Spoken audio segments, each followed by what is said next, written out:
So everything was done online. Like we had a group chat set up and then we arranged a Zoom meeting. I remember the first Zoom meeting, the person's camera wasn't even on, so we don't know how the person looked like. Just doing anonymous. Yeah. Oh. So we're like, Scam. what if gonna scam? Then too bad lor.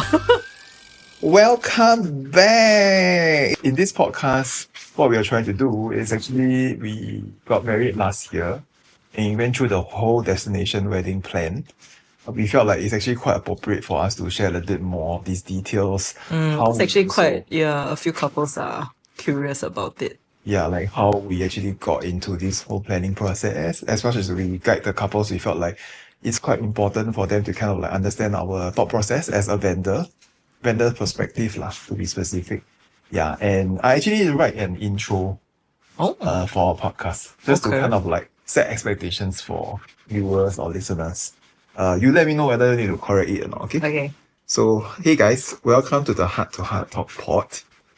I'm Yuan Chong, and this is my wife, Ken. We have spent years behind camera shooting weddings all around Singapore. And honestly, we thought we knew it all. We thought we were the pros. But then we planned our own wedding in Koh Samui last April, and man, it was a reality check. Okay lah, you say until like very like horror show like that, but actually it wasn't so bad. We haven't seen finish. Turns out being the couple is way different from being a vendor. Yeah, but that's true. So we are just gonna hang out here and share the real stuff, the stress, the big wins, and all the things we realized we actually didn't know. If you're feeling a little bit lost with your own planning, Humbled us. yeah. And if you're feeling a little bit lost with your own planning, we are here to be those friends who have already been through it. Yeah. So, was that okay? Yeah, I think okay. Super expectations being set. No, just to chime in, you say we have shot all around Singapore and some other countries as well. Yeah, like not to location brag, but like Sweden, Perth, Japan. Japan, That's all. Thailand a little bit, Thailand. pre-wedding. Yeah. Khao Yai. Hopefully the upcoming Da Nang, hint hint. Yeah, so we shot quite a bit and wanted to kind of share this process in general lah. And we'll be doing this 8-part episode series to break down all the parts that we wanted to share. So this first episode is actually about our destination decision. Before I head to the topic, we'll play a little bit of the fire round. It's only 5 questions lah. But you can answer as fast as you can. You can explain later, but we didn't. Oh, okay. So no explanation, I just answer. First. Okay. Answer first. So every question, maybe just give yourself 2-3 seconds lah. Don't overthink it. Oh, okay. Okay. 1, 2, 3. QR code RSVP or traditional mail-in? RSVP. Champagne tower or signature espresso martini? Champagne Tower, which was one of the regrets that we'll talk about. Good. Digital content creator or disposable camera on tables? Digital content creator. Oh. I mean, we got neither lah, but if I had to choose. Technically, we had the second option. Not disposable camera, but a platform for friends to post. Yeah. So technically that was digital content Because we creator. assume all our friends are very good digital content creators. And last question, all white florals or multicolored chaos garden style? Of course, all white. Classic. Timeless. Yeah, classic and timeless. That's what we went for. Yeah. Nice. Yeah. Oh, so easy. That's all. Or at least that's what Gemini gave me. Not much time for me to prepare. Yeah. Honestly, I didn't really have like a 大纲, like a proper build. But we just wanted to kind of have like a chit-chat sesh, which we actually did a little bit, You use ChatGPT to come up with the title. Destination Decision. Not bad leh. Okay, thanks.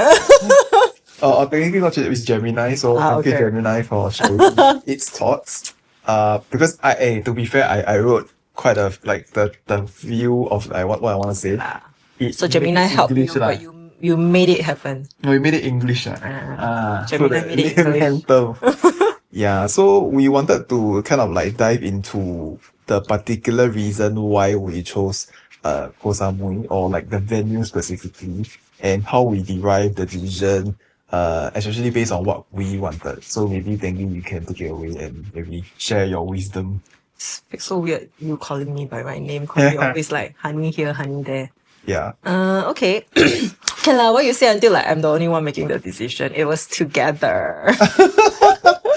Okay, that's Okay, another. so we wanted a beach wedding. Yes. And initially we wanted it to be somewhere in Myanmar on Mui Sound Beach because I'm Burmese and I've also brought him there and we really, really, really loved the place. It was sunset, wide open beaches and all that. So that was in 2019. Yeah. When we first went to that place. And then COVID happened. So fast forward 2020, 2021, we went ahead with our Singapore wedding because, my tu liao. But we still had that, that dream of having our beach wedding one day. So then COVID came and went. And then he was like, okay lah, we should get around to planning it. We shouldn't delay anymore. But then a lot of things happened in Myanmar. There was the military coup and it wasn't so safe or stable anymore. So Mui Sound in Myanmar was out, especially because we need to fly in our guests and it was not in Yangon. It was like, how many hours? 4 or 5 hours? I think if you by include bus? flights with bus, I would assume it at least takes 7. Yeah, because it's to Yangon itself, it's already almost 3 hours. And then from Yangon to the beach, it's like another 5 hours bus ride. So logistically, plus, the military thing, it's not going to be easy lah. So then we started looking elsewhere. Yeah. That was back in 2024 when we started planning properly. So then we just started looking at nearby locations. We actually started looking at Batam. No, lah, actually we just Googled like Yeah. beachside wedding. Yeah, like beach Then of wedding. course there are some like people that paid Advertisements. ads. There is a mix of like regional one, which is like Yeah. Bali, Yeah. Batam, then Yeah. all No, the way up. We decided against Bali because Too you didn't commercialized. want, yeah. Too commercialized and everything is USD. As you know, during that time, USD is quite tall lah. That's like imagine you being taxed another 1.3 And I think times. Bali, because they already do a lot of destination weddings, their prices are actually sometimes more expensive than other regions or even Singapore. To be fair, Yeah. actually, also partly I heard the prices from couples that inquired, and also through our vendors. Actually, Wedding they wanted industry, to yeah. want to have their own version in Bali, and everything seems to be at least above like 70K USD onwards. So round up, actually, it's about 100,000, which is comparable to local weddings. Yeah. already. Of course. And the worst part is you can't even invite that many people. Yeah, it At was least like 80 100,000 packs, yeah. Yeah, at least $100,000 dollars in Singapore, you can get like 200 plus Yeah. packs. But then there it's like, you're limited to like 60 or 100 packs. 70 to 100 packs, And yeah. that's not including the flights that maybe you need to sponsor your parents and stuff, which we will actually talk about costing on another episode. Yeah. So Bali was out because of that. Myanmar was already out. Then we started looking at Batam because very near ferry. Then somehow I still remember we chanced upon a banyan tree in Batam. Then, Batam, then I was like, not feeling it. But then we went to Banyan Tree website and then we went to see like where other they have their outlets. No, not outlet, hotels. And then it brought us to Banyan Tree Koh Samui. Oh. And then we looked at the place, then we're like, oh, very nice. Then we went to search on the map because that was the first time we heard of Koh Samui. Okay, we heard of Koh Samui before, but Honestly, I don't even know which part of yeah, like we don't know where it is on the map. We only know it's an island in Thailand. So then we went to find Banyan Tree on Koh Samui. Sadly, it was east facing, so it's gonna be sunrise instead of sunset. Then that's when we further narrowed down that, okay, we really want a sunset ceremony. So then we scroll to the other side, the west side of Koh Samui. And that helped us to narrow down to 2 hotels, which was Conrad Koh Samui and Intercontinental Koh Samui. Yeah, so then that was when we started emailing to both because both were equally nice. Actually, I was quite curious also, since you talk about this whole like Thailand wedding and your thought process. I want to know if the Sidetrack, you say until like you were not part of the process, but No, you but, were beside but me. I'm the this podcast producer, so is Asking my as is a my third job person. Okay, is okay. to kind of like find out lah.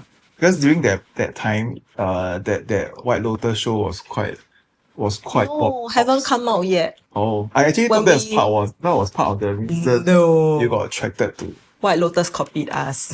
Oh, White Lotus came out in 2020. 2025, Oh, so about January, February. no lah, but previous seasons and Previous seasons wasn't in Thailand. it wasn't in It Thailand. was like Hawaii and Italy. No, lah, but it's always If you been say this side, it's mah. if you say it was inspired by that, then I'll tell you we go Lake Como. I think you'll slap me. No, mah. Yeah, so Very sad. we started the trend Thank goodness. of Koh Samui, not White Lotus. Yeah, because by the time we got there, Then the episode- White Lotus was airing the already. premiere was Yeah. just started. So that's why when we were there, it gave us a bit of goosebumps. And fun fact, they actually filmed it in 4 seasons. Yeah, not Intercontinental. Yeah. But not that we're biased, but we feel that Intercontinental is nicer. No, lah, 4 seasons is nice, but it's a bit too dark. Yeah. It's very dark jungle vibes. forest vibe. So if you're a couple that are looking at that kind of vibe and you have money to spend a little bit more on the lighting, No, then you must cue the White Lotus background sound. I'll put like to show one of the like pop up here. I think that kind of gave us an idea as well. Because when I was there, I was like, so this is how this one feels like. Yeah. Yeah. So talking about just now you say you end up with shortlisted to 2, right? Yeah. Then ultimate the reason comes to So he was the one that did all the emailing. So of course we did a rough guide so that the person can give us a rough quotation. So we told them, okay, can you give us a quotation for 50 packs, dinner with this set up at for the ceremony, and then at this set up for the dinner, and like what kind of dinner. So then both places got back to us, but the deciding factor was because Intercontinental got back to us within a few hours. It was like the person was already there and like, and then okay, reply. The Conrad person took I think about 1 week to reply. By then we already went back and forth with the Intercontinental people, and then we were more or less already like quite fixed on doing it at Intercon already. So Conrad lost out because of that. And also practically Intercon, they have like a wide range of rooms available. So like it's not all like suites or like private pool villas. You have like normal rooms, which already look very nice with the view and all. But Conrad, I think mostly were all pool villas. So their price range starting was like from 700 to 800 per night. So we were thinking like for our guests, what if like they can't start at that range? At least if they want to consider staying at the hotel, Intercon starts from 300 plus, which is acceptable for most people. Yeah, so that's what made us decide on that. Yeah, because I think the pricing wasn't about the thing that we're gonna buy that's expensive. It's the surrounding factors that affects the pricing a lot. Like just the costing of getting them to that specific spot, the rooms that they're gonna stay, all these are not very. I would say that the discount given from what's that hotel from Intercon? Conrad? Conrad wasn't very attractive lah. Enticing, yeah. I mean, of course, we are comparing dollar to dollar lah. But I think one of the fun factors that people don't know is that Thailand actually only have a 17% tax, which is a huge difference between the 19% in Singapore. So that is one of the tips that I do want to highlight that. And one more thing that was very different from Singapore side that we really liked is that their pricing, right, is like an entire package. So you don't have to find your own florists. They will do the flowers, the decor. You just need to show them what you want. And it's all fresh flowers, and they don't like hold back on the amount of flowers. Like, you know, Singapore, maybe the budget like that, then niao like that, the flowers. But they really went full on out. Then, of course, you have the option of, if you want to be even more extra, you can top up extra money for the flowers. But our Singapore dollar really went a long way in Thailand. So, yeah, that was very good. And the prices were very, very reasonable. So, yeah. Yeah, overall, I think it is okay. But do take note that one of the tip that I want to tell you that if you want to do overseas, you have to set your expectation in terms of how many people could go or even try to attend your wedding. A lot of hidden costs that might arise, during this whole process. So be open to really slash the be more heartless lah in choosing who you would want to maybe have a whole like this kind of process with them. Yeah, and be open that people will reject you. Uh, but for us, we were quite lucky because we actually did one in Singapore already. So that's why we are more heartless in like cutting off because we really know Not say heartless lah, because we already agreed that the Singapore one was more for relatives. Then this Koh Samui one was more for Yeah. friends. So we kept it small, really to like good friends, and extended to immediate family only. Yeah. And I think one thing I don't know, I don't know how you feel lah, but even if overseas is your only wedding, but getting people over celebrate with you, I wouldn't expect ang paos lah. Yeah. This is just my hot take. Like, Yeah. if they're gonna come all the way just Are we talking about ang paos and prices now, or we want to keep it? episode 5. Okay, then I will wait until then. Yeah, this episode is purely about like why you Decision making. chose and like why you felt right lah. Yeah, Like beforehand, how do you know that was the one. what kind of style you want? Maybe from a bride's perspective versus perspective lah. I gotta give credit where it's due. It was mostly me that made it happen. No, as in like make it happen. Like, We just make a decision. follow along for the ride and supported financially lor.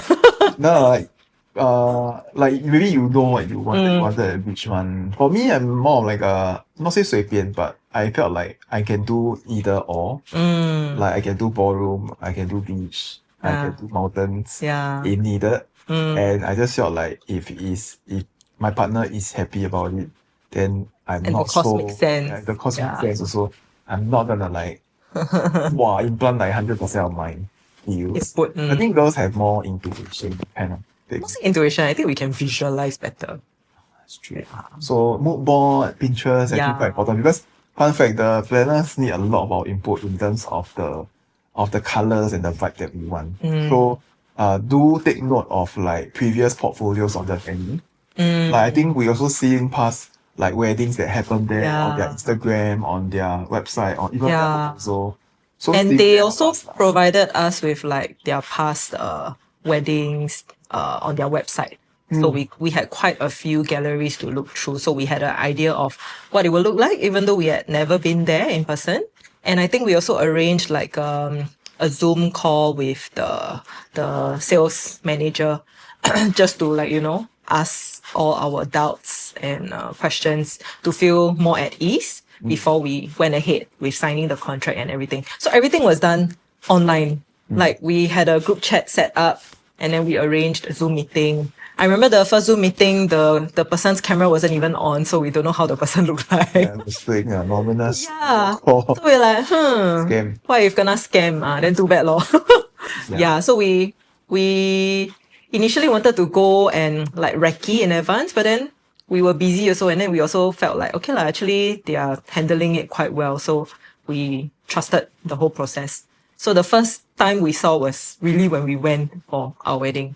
Yeah. So thank God everything was okay and smooth. I think we were lucky lah in a sense because most of the people that we talked to are surprised that we didn't even go to the location and even step onto the space and see. Yeah. But I feel that another important tip is to trust your guts. If someone had a wedding there or had been there, even been to the hotel, maybe ask them about their experience, being there and stuff. I think that will help you break down the decision a lot better. But to kind of But we summarize, didn't.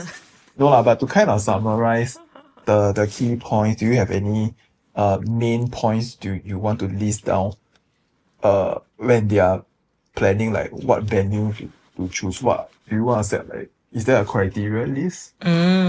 Yes, I definitely. Okay, so firstly, to have the vision lah. So for us was, okay, beach wedding. But whether is it like beach or like by the beach, that one depends on the location. Because technically ours is beach wedding, but we did it on the There are rooftop options lah. There are a couple of options. because it depends on the venue ma, right? Yeah. Because even Intercon also, they had quite a few locations where we could do our ceremony. They had like on the long pier, Then they had like legit beach. Then they had the nicest one, which was like the infinity pool.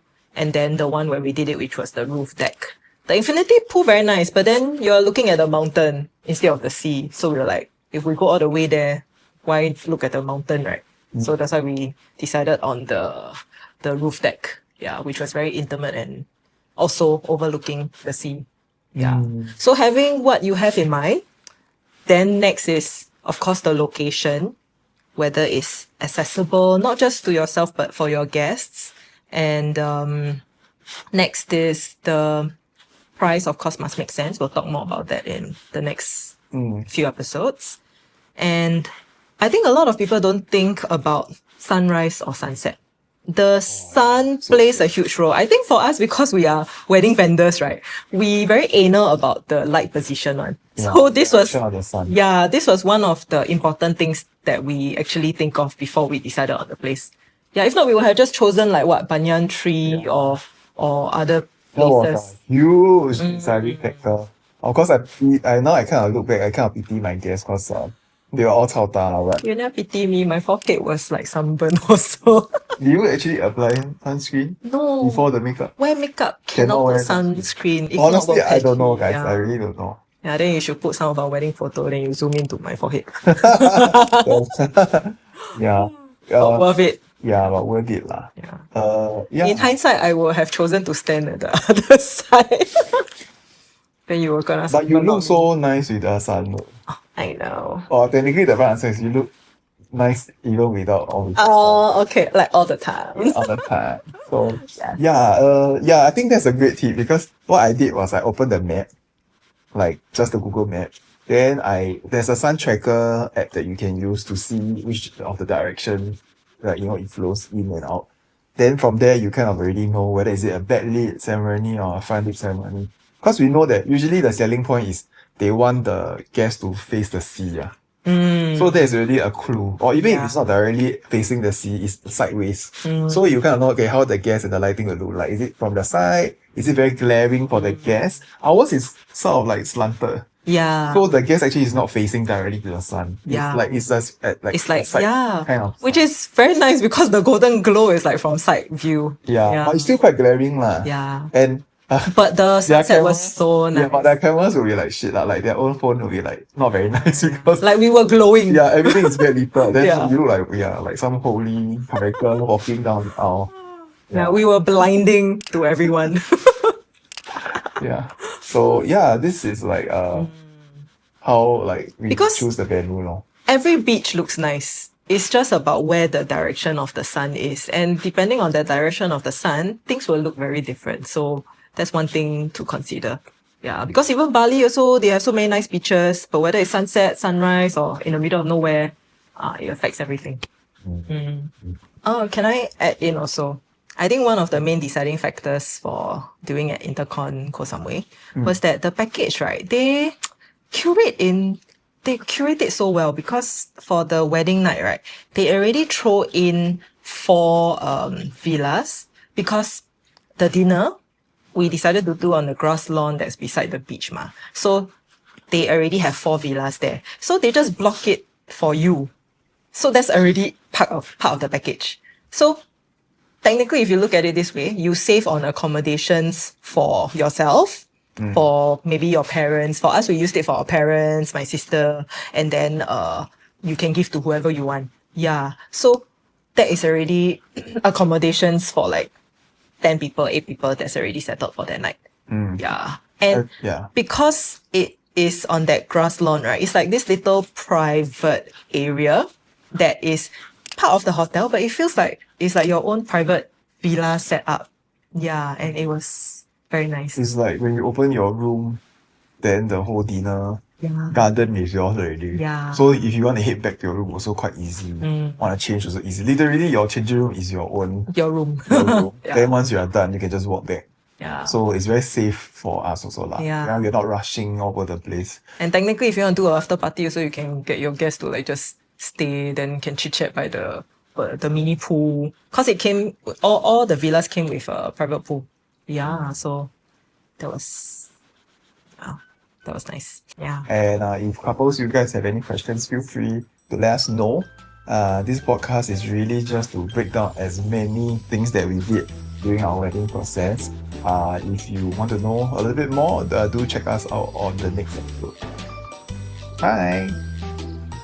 Thank you so much, guys, for listening to our podcast. If you really like it, do follow us on YouTube, Instagram, and Spotify, and subscribe. Thank you.